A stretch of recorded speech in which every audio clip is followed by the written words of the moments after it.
Welcome to Sravani's media. Ursa సంస్థకు కేటాయించిన భూములను ప్రభుత్వం రద్దు చేయబోతోందా?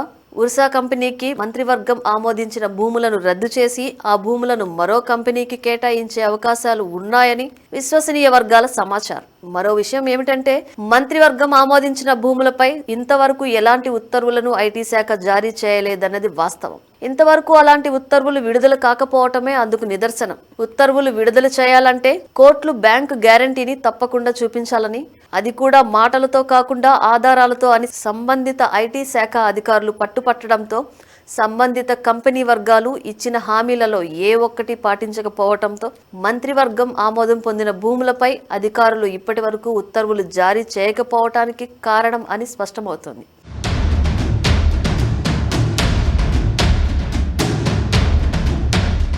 ఉర్సా కంపెనీకి కేటాయించిన భూముల్లో ఎకరం 99 పైసలు నిర్ణయిస్తూ ఉత్తర్వులు జారీ అయ్యాయని వైసీపీ నాయకులు చేసిన ఆరోపణలకు సమాధానం ఇవ్వడానికి మంత్రి లోకేష్ కు నెలలు సమయం పట్టింది. అప్పటికే వైసీపీ నాయకులు చేసిన ఆరోపణలు ప్రజల్లోకి వెళ్లాయి. తాజాగా సోషల్ మీడియాలో వైసీపీ అధికార ప్రతినిధి వెంకటరెడ్డి పాత ఆరోపణలను మళ్లీ చేయడంతో వెంటనే టీడీపీ ప్రతినిధి స్పందించి తగిన రీతిలో బుద్ధి చెప్పి ఆయన పరువును ఆధారాలతో తీసి నోరు మూయించారు.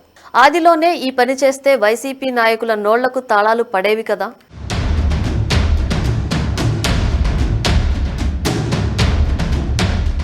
మంత్రివర్గ సమావేశంలో ఉర్సా భూముల కేటాయింపుపై చర్చ జరిగే అవకాశాలు ఉన్నాయి. ఒకవేళ చర్చ జరిగితే గతంలో కేటాయించిన భూములను రద్దు చేసి మరొక కంపెనీకి కేటాయించే అవకాశాలు కూడా ఉన్నాయి. ఉర్సా కంపెనీ పూర్తి వివరాలు తెలుసుకోకుండా తొందరపడి మంత్రి లోకేష్ సిఫార్సుతో భూములు కేటాయించడం సీఎం చంద్రబాబు చేసిన పెద్ద తప్పు అనే మాట వినిపిస్తోంది.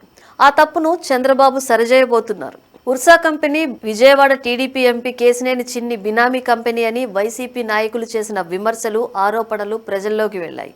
తాజాగా ఉర్సాకు కేటాయించిన భూములను రద్దు చేస్తే వైసీపీ నాయకులు చేసిన ఆరోపణలు వాస్తవమే అని రుజువు కావడం ఖాయం.